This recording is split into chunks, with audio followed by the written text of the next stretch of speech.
Hey everybody, welcome back to the channel. It's live. It's with Sergeant's Talk TV. I'm glad you guys are here. We got a few people in there.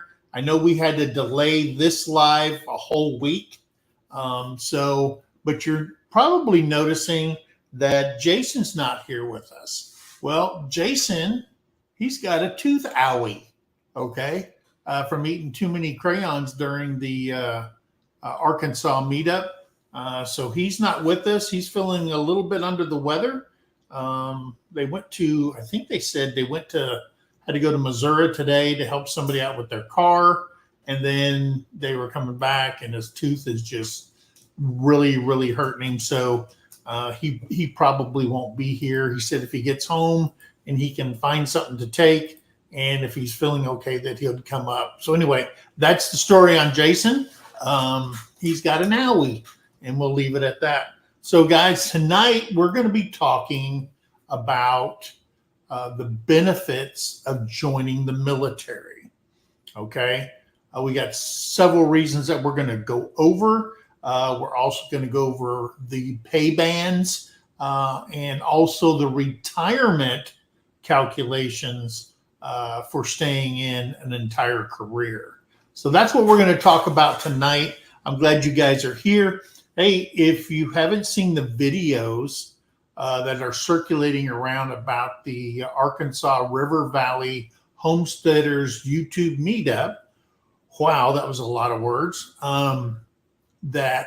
Sergeant's Talk TV, we had a presence there. We gave away tumblers, okay, tumblers, but the ones we gave were all OD green color, and on the back of them, unlike this one that says Big Mike, we had the flag and we support veterans. So we gave those away. We gave away coffee cups, just like that. We gave away these, and people seem to like them. You can't get enough tumblers, guys, especially if you're a big coffee drinker. And I know that we had this one right here.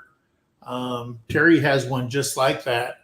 And you put ice in those and they just all night long, because you have to have something to drink if you wake up in the middle of the night or whatever. So those are really good. So we won't give away some more of those until Pinecone Fest, which is in October. So I hope that's down in Texas, Cypress Springs Lake by, what is it, Mount Vernon? Mm-hmm. Mount Vernon, Texas. So that's in, I think it's the first weekend or second weekend. It's the 11th and 12th. The 11th and 12th. Or the 11th through 13th. 11th through 13th of October down there. So we plan on going to that. And we'll give some more of those tumblers away and coffee cups too. So guys, I'm glad you're here. Let me see who's in the chat. We had the overseas crowd. They came in early, like 21 thumbs up. So they came in because, of course, it's early in the morning there overseas, whether it's in Asia, it's 8 hours ahead over in England land and Germany and the continent over there. They came in. Wolves Den Outdoors. Thanks for coming in. MT Homestead, of course, is our moderator. Grace and Fire. Glenda's in here. She's one of our moderators. And we had another, oh, that's right. We did the one on the VA support that we did, and we wish Glenda was here for, but she was at her son's graduation, and that's where she needed to be. Judy Herman, welcome, welcome. And let's see, is that it? Oh, nope. I'm on a Mac and this thing, everything's the opposite. There's Rebecca, Touched by Yarn. Welcome in. Why am I not? Okay, Arlene. Hello, Arlene. Glad you're here. Peter at Old Man King Homestead's here. So yeah, I think, hey, there's Lone Cross. Hashtag MTP. Welcome in, Lone Cross. James Hall's in here. Webb's Web, hello. 3L Homestead. We got to meet them at the Arkansas meetup over on Blue Mountain Lake. I'm glad you guys are in here. Let's see. Everybody's chatting with each other. Petty Jean, River Homestead. Bobby's in here. We got to meet Bobby at the meetup. We got to see Peter at Old Man King also. James Hall was there with his sidekick. Oh, what's her name? Minnie. Minnie? Okay. Yeah. So it's good to see you guys in here. So we're going to get started. There's a lot of reason why people join the military.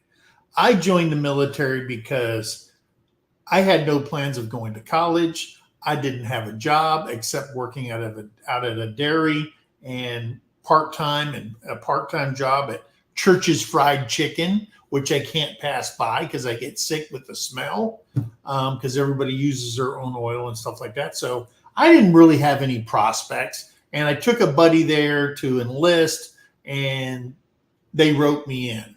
And I said, well, man, I have nothing going on. I can give them 3 years and I can get out if I want to and stuff like that. But the reasons that I joined have nothing to do with what in my head, the benefits of joining the military. Okay. None whatsoever. So we're going to talk about that. The first thing we're going to talk about is why a lot of people join, especially our young people or people who have families that went through a business shutting down and they didn't have no place, they needed money, they needed to take care of their family and so on and so forth. Because as you know, the more people that a company hires, the more tax benefits that they get for giving people jobs, but they give them what we call flex positions or jobs that have no benefits in it or anything like that. Or very few benefits, if you will. And then if you want to take healthcare and stuff like that, the cost is so much that it takes up almost your whole paycheck, especially if you have a family. So a guaranteed paycheck and cash bonuses is one of the reasons people join the military. Okay, paychecks is pretty self-explanatory. You get a paycheck and stuff like that.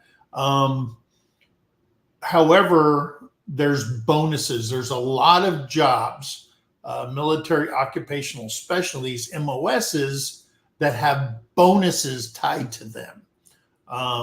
For example, a high voltage electrician, if that's what you want to go into, once you, and I know this because I know somebody that signed up for that, they would go to basic training and then go to a civilian school for the high voltage electrician. Once you've completed that, you get your bonus. And usually what happens is they'll give you 25 to 50% of your total bonus. And let's say your bonus is $20,000 or whatever. They'll give you 50% of that. And then each month they give you an installment until the bonus is paid off. A lot of people get confused about, they say, oh, $40,000 sign-on bonus or whatever once you complete your individual training for your job, and I'm going to get all this money. That's not the case, okay? And then there's re-enlistment bonuses that you can get for low-density MOSs, which means those are MOSs that are critical and they can't fill them. So if you get into one of those, I know some guys that get one every time they re-enlist because they're so under strength in that area. So those are a couple of reasons why. Now, when you talk about pay, I'm going to pop up a chart here. All right. Hopefully everybody can see that. It starts at the top with Private E1. That's just a slit-collared soldier coming into, or enlisted member coming in. They'll start them out at $24K a year. It goes up to the 8-year mark, because if you haven't got promoted within that time frame, then they throw you out of the military because there's something wrong with you if you're a private that long, and the pay just stays the same and it doesn't move. So that's in your first 2 years, but within that 2 years, you usually get promoted at probably the 6th month. I think it's after 6 months in the military, you get promoted to, if you haven't got in trouble, like Big Mike did when he was a young soldier, then you'll get a promotion to E2.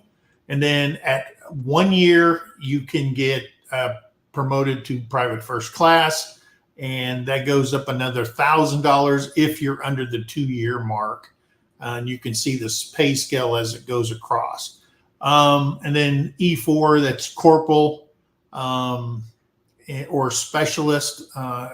Then you get a bonus, a pay increase when you get there. And then you should get that before your 2 years, or right before your 2 years. I think it's 18 months you can be promoted to a specialist rank or a corporal rank. And the only difference between that is the corporal rank is a leadership position 9 times out of 10. Okay. And then of course, E5, that'll come down the road. Sometimes people get promoted early because they need the non-commissioned officers, NCOs, in certain MOSs, but usually around the 3-year mark, you will, if you're leadership material, that your leaders will put you in, and you can go in front of the board to get promoted to E5, a sergeant. Then, of course, staff sergeant. That's as far as that scale went up to. So you can see what you're coming into, and it's a fixed as you're going across to your 8 years and so on and so forth. I think they put 8 years for that because it'd be going across the page if you go all the way up to 30 years or whatever. So it just wants to give people that are coming in a view of what their pay would be. Now, with all that stuff going on, of course, you've got your GI Bill that you get as part of this. But the pay is what people are looking at right now. And how much do I pay for, if you're a soldier and stuff, you get, your family gets insurance. It goes into your retirement right away. Day one, start your retirement cycle and stuff like that. And then if you go down, if you're a college graduate, the pay for a second lieutenant, and everybody comes in as a second lieutenant, even after they do 4 years at West Point, they're second lieutenants, and they start off at $45,000, almost $46,000. Plus, when you look at that, you really have to look at, well, that doesn't seem like a lot. Well, if you're single, you get a room in the barracks, so your room and board's paid for. You get a meal card, and you get to eat 3 hots every single day. And then if you're married and your family comes with you wherever you're stationed, of course, you got basic allowance for quarters. So they give you money for housing if you're not into the military housing thing, or they give you a thing called BEQ, and that is money because you don't live in the barracks, you don't have a meal card, and then they subsidize you with that for your rations, and you can use that for your family and yourself stuff. But a lot of times when families come in, it's for those benefits because back home they may have lost a job or whatever the case is. But I wanted to give you a little look-see here on what the current pay scales are when you come into the military. Okay. Let me see if I do this right. There we go. Okay. So that's one of the reasons why people come in the military. Education, training, assistance, both during and after service. So let's look at this. There is a awesome education system while you're in the military. Okay. There's correspondence courses that you can take. I mean, they've got thousands of things that you can do in far as correspondence courses. And what people don't know, each time you complete a correspondence course, and it could be one book, it could be 3 or 4 books, and it's a course that you can take. And let's just say you may be, I don't know, you may be a medic in the military and you want to learn about welding. Well, you can take the correspondence course on welding, get promotion points for every course that you do and you complete. So when you go to like a promotion board or something like that, they add up all your correspondence points and you can get up to, I think it's like 50 points. I know when I was in, it was 50 points max, but you get to learn other skills and stuff like that that you normally wouldn't do in the military. And you can take HR courses, finance courses, because you don't understand how the military financial system works. So you can take those just to educate yourself. On top of that, every place that I've ever been, there are a satellite university or college on that installation. Okay.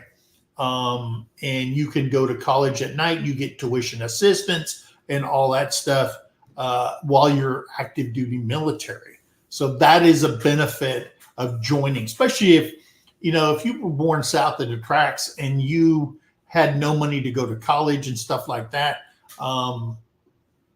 You could take part in those education programs to get a college degree, starting off with an associate's degree and so on and so forth. Used to be, I don't know, because I've been retired for 24 years, but it used to be you had to, in order to become a master sergeant or a first sergeant, you had to have at least a 2-year degree. So, when you're an NCO, then you start hitting it real hard, trying to get a college degree and stuff like that. So I did that with Central Texas College because they're everywhere. And I just got it in general studies. I took all the courses that was required. I got my associate's degree, and I didn't go to formal college until I got out of the military. And when you get out of the military, you can go into, depends on what your disability is. They have a voc rehab system that you can go into, and they paid for one college degree for me. So I went in and got my bachelor's degree using the VA's voc rehab program because I fell into a weird point where there was no old GI Bill, no new GI Bill, and there's really nothing there. So I didn't get that, but I was glad that I qualified for the voc rehab program, and then they paid for my college through Columbia College. So those are some things that you can do while you're in the military. Terry's monitoring the chat, so if there's anybody that has any questions or stuff like that, she'll stop me and I'll answer that one. Jennifer says, I literally wouldn't last one day in the military. I'm going to tell you something. It was hard for me. I was a wild child. Nobody told me what to do. I wasn't living at home during high school and stuff like that. And I was just defending for myself. And it was a hard road to hoe when I went in there. Okay, because now you're in there and they got total control over you. And a lot of people don't do well with that. And that's the truth. If you're in the military and get your bachelor's degree, you have an opportunity to become an officer. That is true. They do have the green to gold program. you can go into OCS, Officer Candidate School. You have to apply for that. You can also go to Warrant Officer School if you want to become a technical. So a lot of our pilots are warrant officers. The majority of them are officers. And then you do have commissioned officers that are pilots also. You want to go into the medical field, supply, military intelligence, and they have a lot of warrant officers in the criminal investigation division of the military and stuff like that. So yeah, you can do that if you have a 4-year degree. All right. The next one is advanced special training in a chosen profession, and that's the military occupational specialty. It's a huge book. I think the Army has like 177 different MOSs, military operational specialties. Within each one of those, there's other MOSs. Like, let's just say, I'm just going to pick a number. It may not be true, but when I was a 94 Bravo, 95 Bravo. That was military police specialist, okay? Police officer. And then within that, you have the 95 Bravos, which were like road MPs, MPs that worked in divisions and stuff like that. Then you had 95 Charlies, and 95 Charlies were correction. And then also in there, I think there was identifiers within there for like military police investigator, traffic accident investigators. So you get a QSI for those identifiers within that specialty and stuff like that. Okay. So the advanced training is, when you look at it, you're always learning something. When you go through basic training, you got to go through AIT, advanced individual training, and that's for your job. Okay. And then once you get out of that and you become a non-commissioned officer, I can only speak on a non-commissioned officer because I was not a commissioned officer or a warrant officer. Then you'll go to your primary leadership course as a corporal or a sergeant E5. And then after that, you got your basic non-commissioned officers course, which deals with your MOS specific at the leadership level. And then you have your ANOC, which is your advanced non-commissioned officers course that you go to for your advance. And that's for platoon sergeants and stuff like that, to understand better your job and your position within there.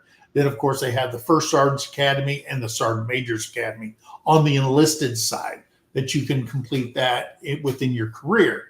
Now, with officers, let's just take for an example, you graduate from West Point and you got a degree in engineering, okay? And then you go into the engineer field when you get your commission into the regular Army. So with that, you have your basic officers course that you would go to expound on what you learned in college, but more so in your military occupation. And then, of course, you've got that course. You got your advanced course that you can go. And then you've got other courses as you move up the line, like a battalion commander and stuff like. You can go to the War College and all that kind of stuff as an officer. And I think the War College, you can get a master's degree in that and stuff like that. So there's a lot of opportunities for education to enhance your job skills. So the next one is opportunity to travel and experience different cultures. Now, guys, I'm going to tell you something. I have been within the military. I have gone to, I was in Europe. I was in the Middle East. I was in Korea. I was in the United States. I've been down to Panama. I've been to Bosnia. I've been to Israel. I've been to Turkey. I've been to Saudi Arabia, been to Kuwait, I've been to Poland, I've been to the Czech Republic, I've been to Macedonia. So there's a lot of places that you can go. Some of them weren't, it wasn't those the ones I named was not the vacation. I visited another country. Those were all deployments and stuff like that.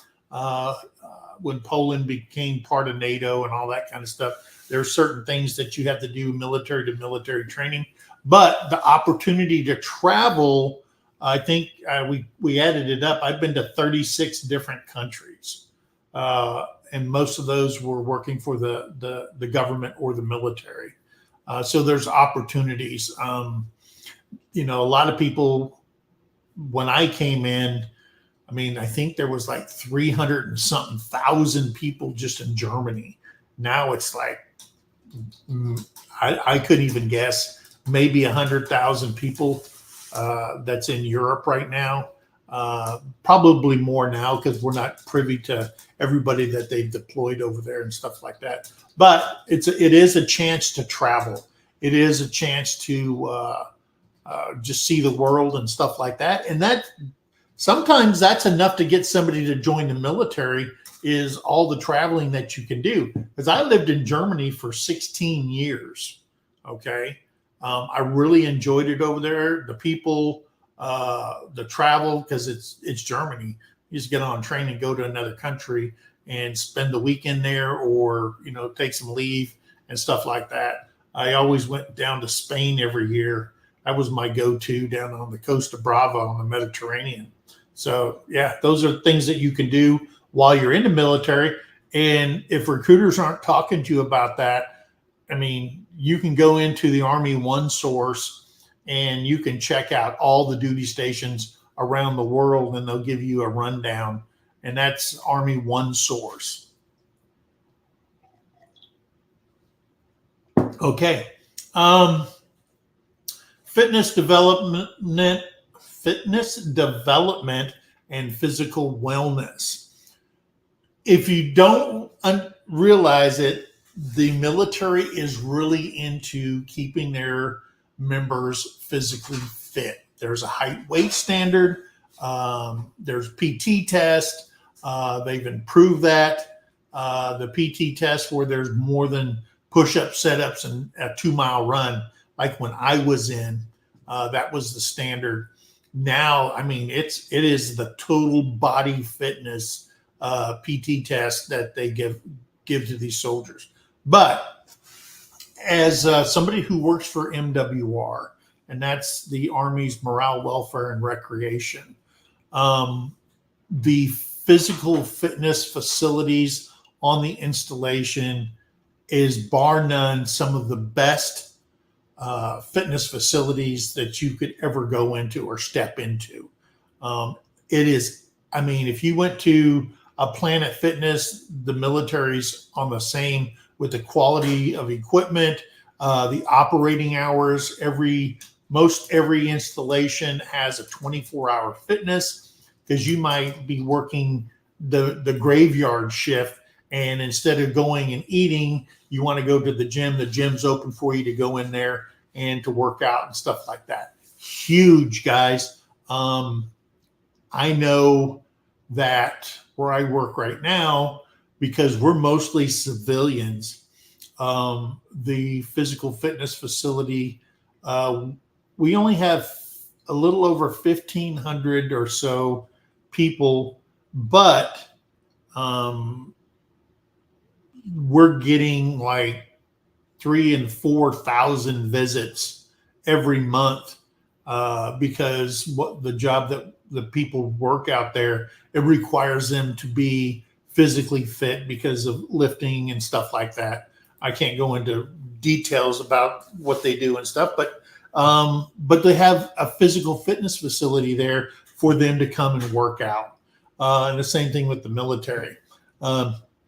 You get up in the morning, you go to PT, usually PT formations at 6 o'clock. You do an hour and a half of PT, go back to your room or wherever you're going. You lived off post, they usually go to the gym, take a shower, get ready for morning formation or go to breakfast, then go to morning formation. You start your day. So your day's starting off, getting up in the morning, getting ready for PT. So that could be 5 o'clock in the morning or whatever time your PT starts. You get up because you don't want to be late. Never want to be late. So that happens, and then you don't get off work till 5 o'clock or 6 o'clock, whenever the mission's done for that day, and you complete the task because you're getting paid around the clock, 24 hours a day. So yeah, I've worked shifts where you're putting in, like you're getting ready for deployment or whatever, and you're putting in 16 hour days and stuff like that, just enough time to lay your head down. You go right back to it because you're getting ready to deploy. But fitness is a key component of that, being in the service. Medical and dental care and housing allowances. We talked briefly about the housing allowance. If you're married, if you're a senior NCO and you live off post, and so on and so forth, if they don't have quarters for you on post and you're single, then you can live off post and they give you an allotment for that housing there. But then you have your, like if, let's say you're married, you're a young soldier, you got a wife, or if you're a female, you've got a husband. Let's just say that use the word spouse. And let's say you have 2 kids. Well, your family can use the medical facility that's on the installation and the government pays for that. Okay. So on top of that, if there's any specialty care, and let's say you have a child or your wife or you, they need to send you to a specialty hospital and stuff like that. Well, one of the parents can go there, or both of them. It depends on your command. And you can go there you've got like Walter Reed, you've got down in San Antonio. I think what is it called? Starts with a B down there. I can't remember what it's called. But some huge hospitals, guys, that do specialty. And if they don't have it, they will send you a place where you can be seen for the active duty and stuff like that. And then the dental care. If you're looking at putting, if you're in the States, it's a different plan than if you're overseas. I know a lot of people sign up to go overseas. They say, I got 2 kids. They both need braces because their teeth are crooked as a politician.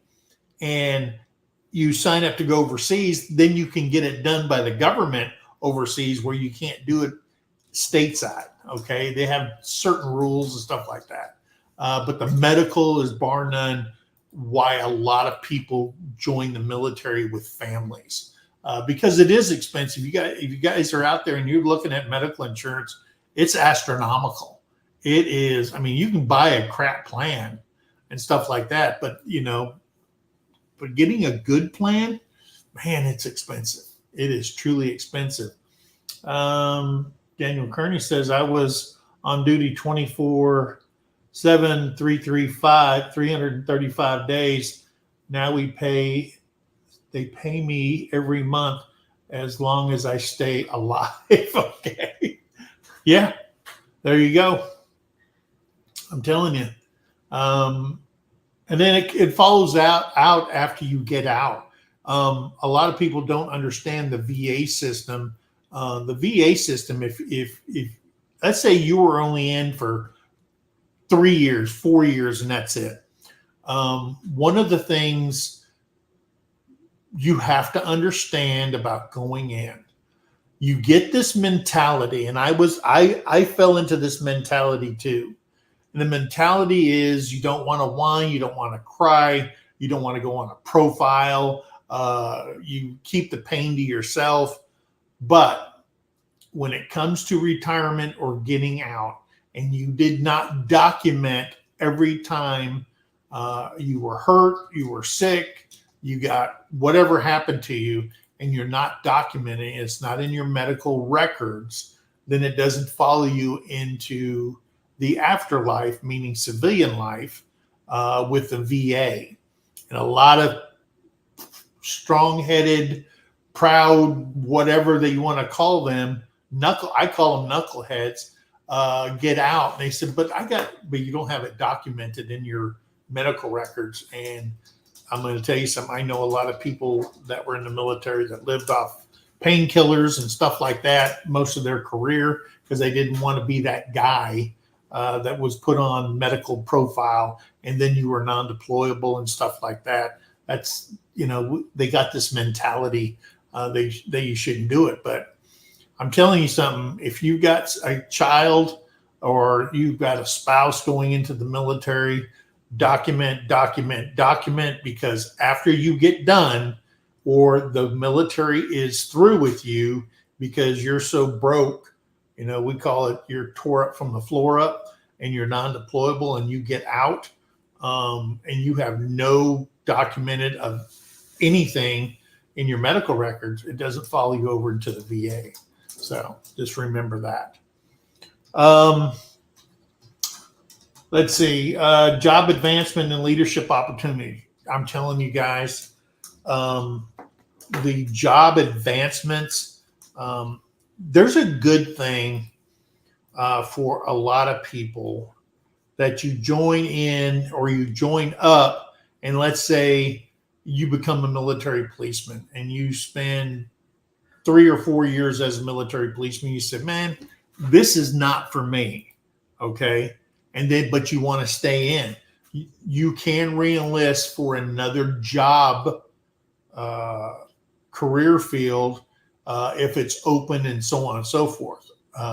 Sometimes you can't because the job you're trying to get out of is under strength and they'll tell you the needs of the Army comes first.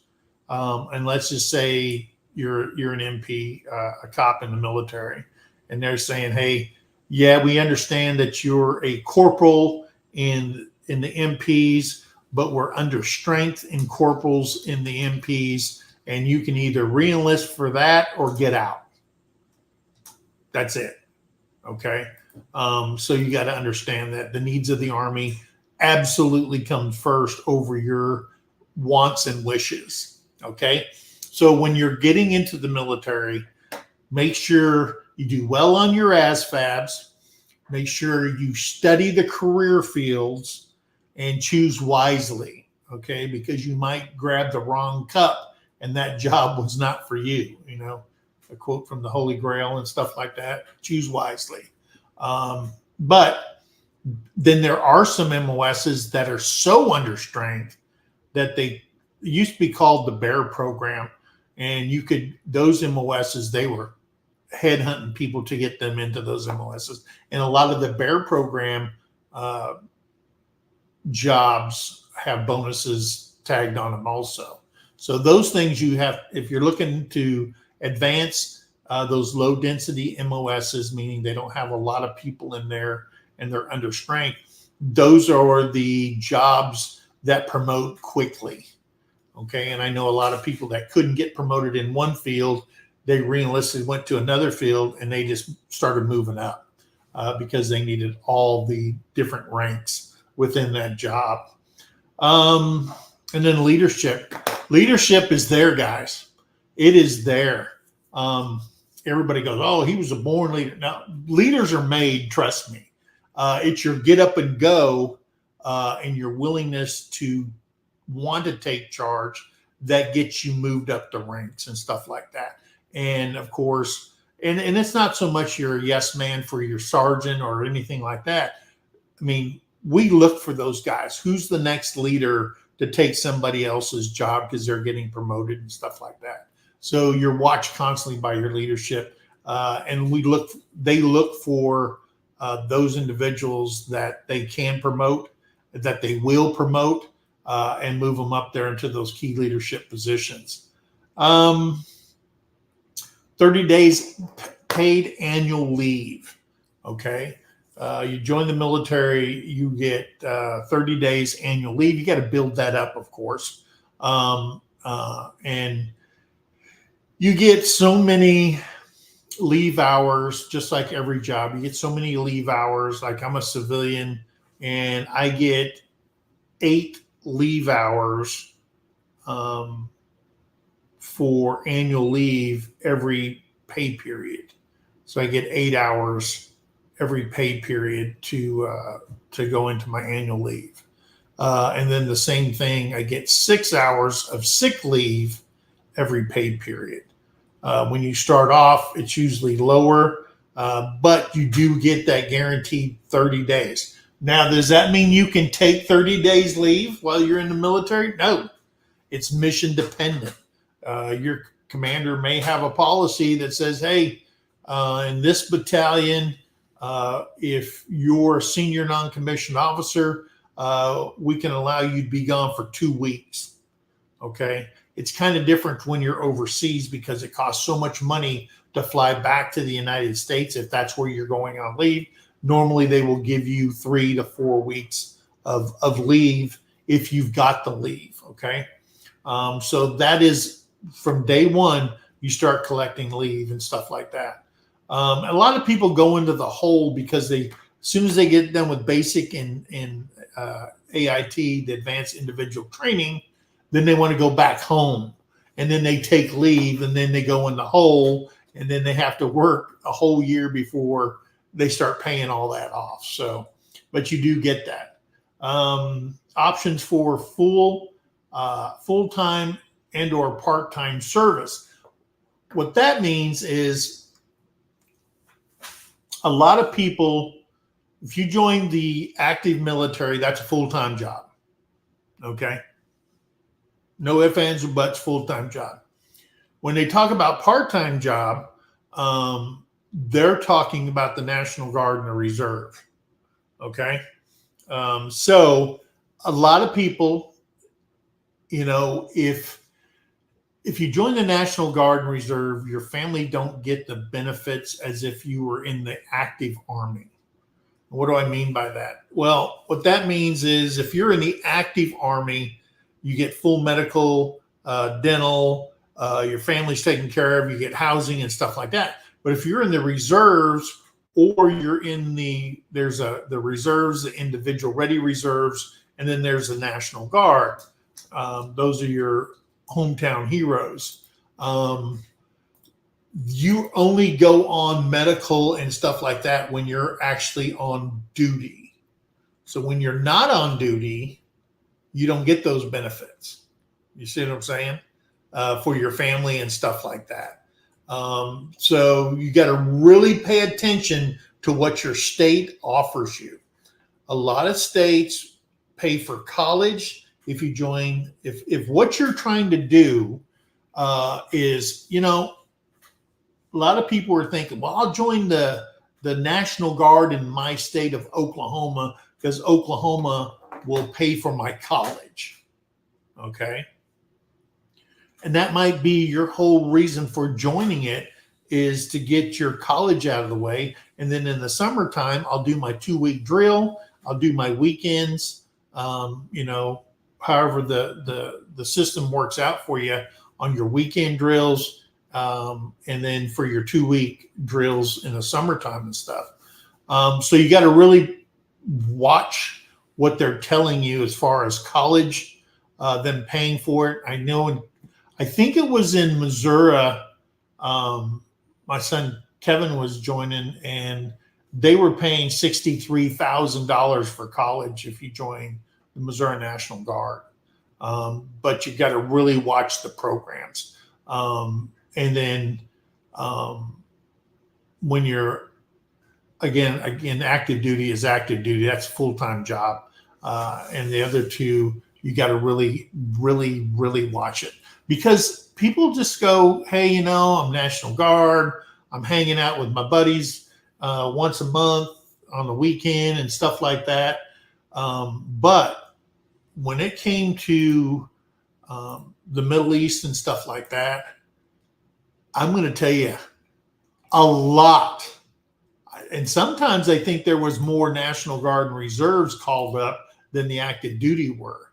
So you got to really pay attention to that, because some people say, well, if I just do this, I don't really have to deploy and stuff like that. That ain't the case no more, guys. Everybody, la-di-da-di, everybody's going.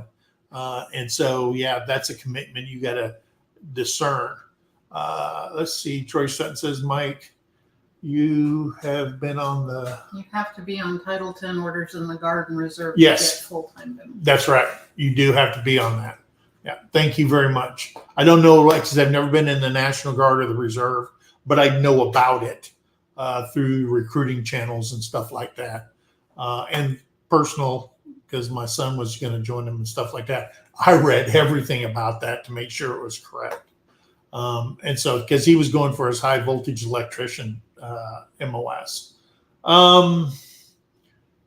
Let's see. Sense of duty and kinship with fellow service members. Guys, a lot of people, if you've been on a football team, a basketball team, soccer team, blah, blah, blah, you know that you guys build a kinship up on those teams. Now take those teams, train them to go to war, send them to war. Nothing will break up that bond that you have with the people within your unit. And I'm going to tell you something. Sports is just a fraction of the devotion that you have to the team. But if you go into the military, it's like 100 times bigger than anything like that, because you learn throughout history. Why did he just jump over there and jump on the grenade and kill himself? He saved his buddies. Again, heroes are not born. Heroes are made. It's an individual thing. What makes somebody, do whatever they do for the betterment of their brothers and sisters? That right there is something that is just ingrained in you from basic training.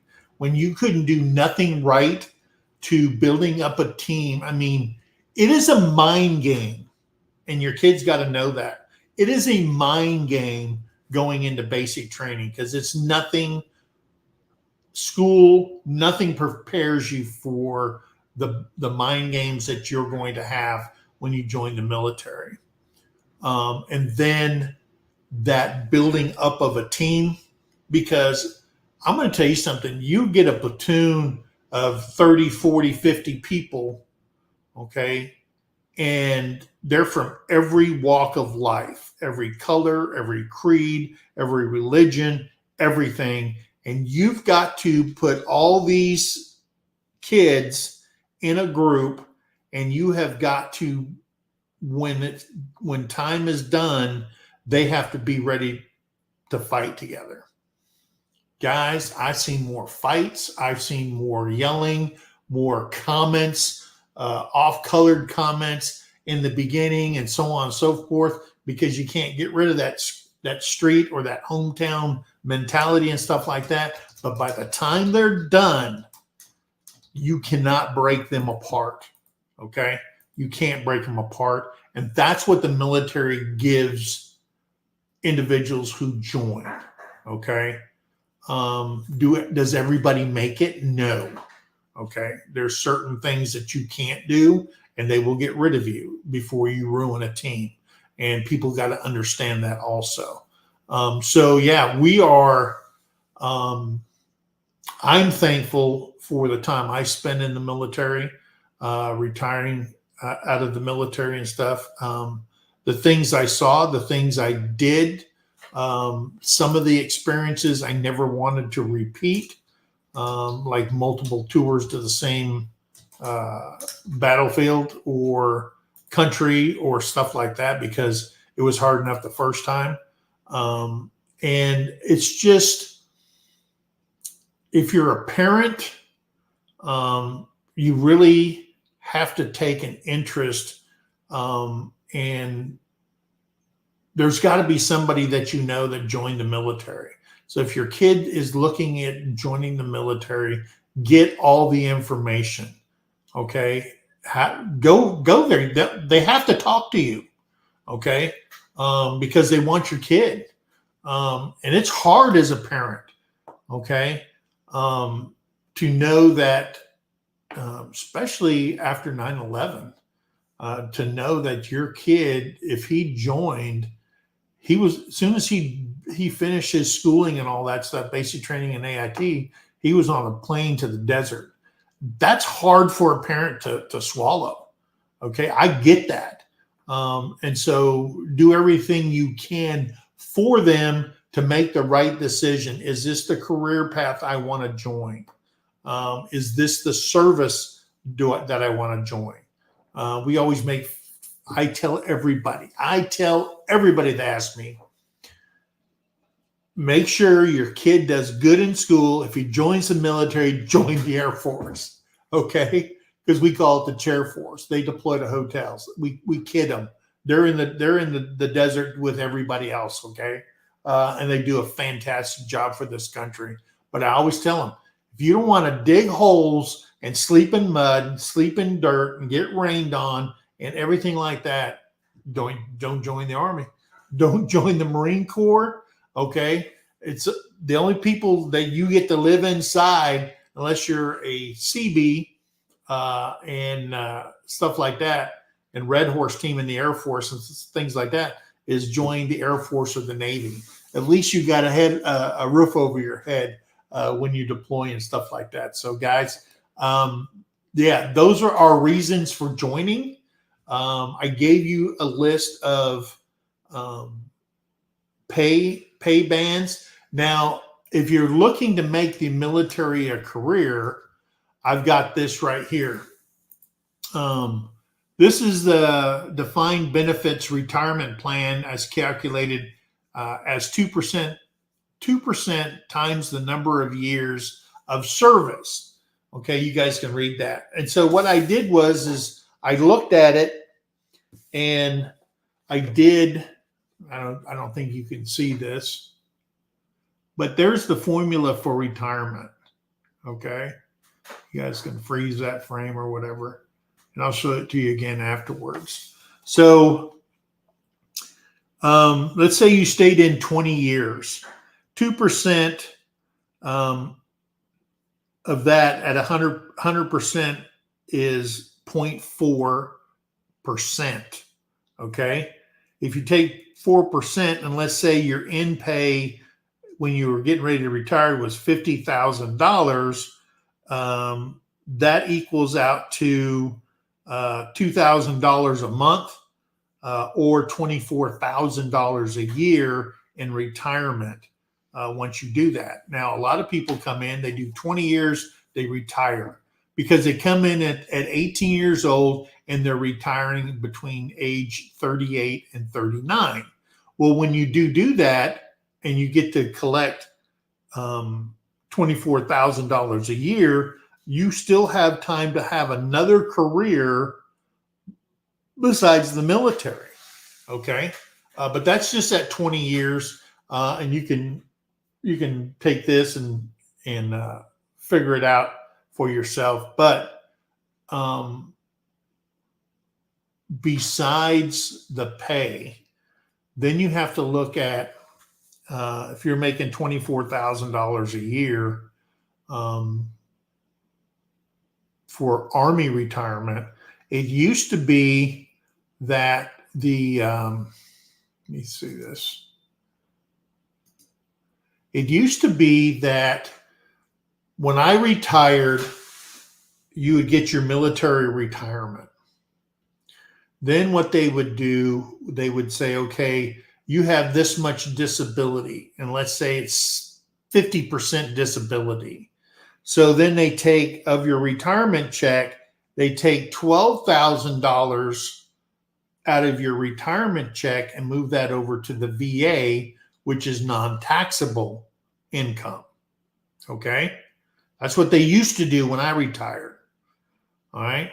Then they transitioned to somebody up in Washington said, hey, what's the difference between a federal government employee that's a military and a federal government employee that's a civilian? You both work for the government, right? And so what they did was they passed a law that if you retire, okay, if you retire and let's say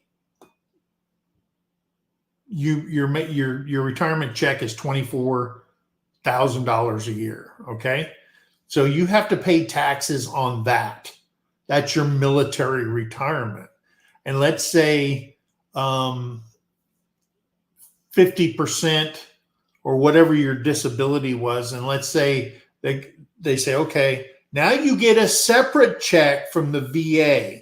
Nothing comes out of your military retirement check no more, just like civilians do if they have disability. And now you get a separate check. So whatever 60% or 50% or whatever your retirement is of that 24,000, you get that in a separate check on top of your full retirement from the VA that's tax-free. All right. So that's how they do it now. So that's why I tell you, you start getting ready for retirement the day you enter the military. Okay. Because you're working as in a career, 20 years, let's say, as a military soldier, and then everything that you've recorded, and you do a physical at the end of your career, and it's done by the VA, and they verify everything in your medical records, and all that is service-connected disability. Now, you may not get a percentage of everything that was ever wrong with you, but if you get older, and let's say you develop, let's say you broke bones in your feet because you were on jump status, and then that's part of us, but you healed, everything healed, and you're back running and doing all your stuff again, but it was in your medical records. That becomes a disability, service-connected disability, in case you get old like Big Mike here and you're 63 and the osteoporosis sets in. Now they got to take care of you in your older ages. So people who don't go on sick call or report injuries and stuff like that, you're doing yourself a disservice later on when it's time to retire or just get out and you've got these things wrong with you. It doesn't have to come out of your pocket. So that's why I always stress there's got to be a reporting system, and you've got to make your medical officials put that in your medical records. So yeah, I think mine was my whole thing. They said, well, you had this much stuff wrong with you, and that added up to 123%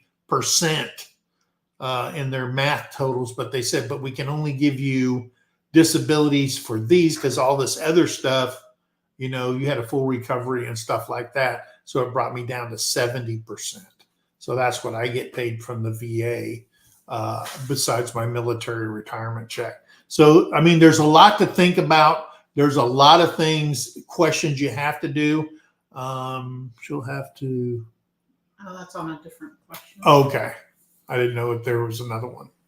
I just seen DD 214. I'm telling you guys, if somebody got a hold of me, and I gave him a place where they could get a hold of it so they could get a copy of their 214. That's in a briefcase, in an envelope. I do not lose that stuff because the DD 214 is your life after the military, guys. And it has your disability rating and all that stuff that goes with it. So, hey, I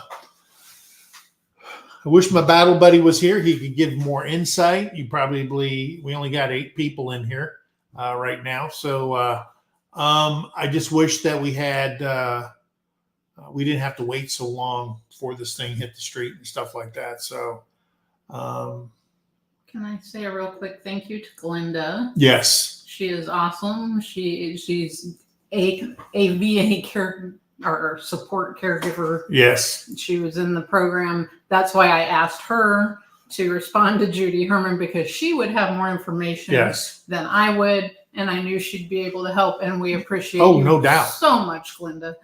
You are awesome.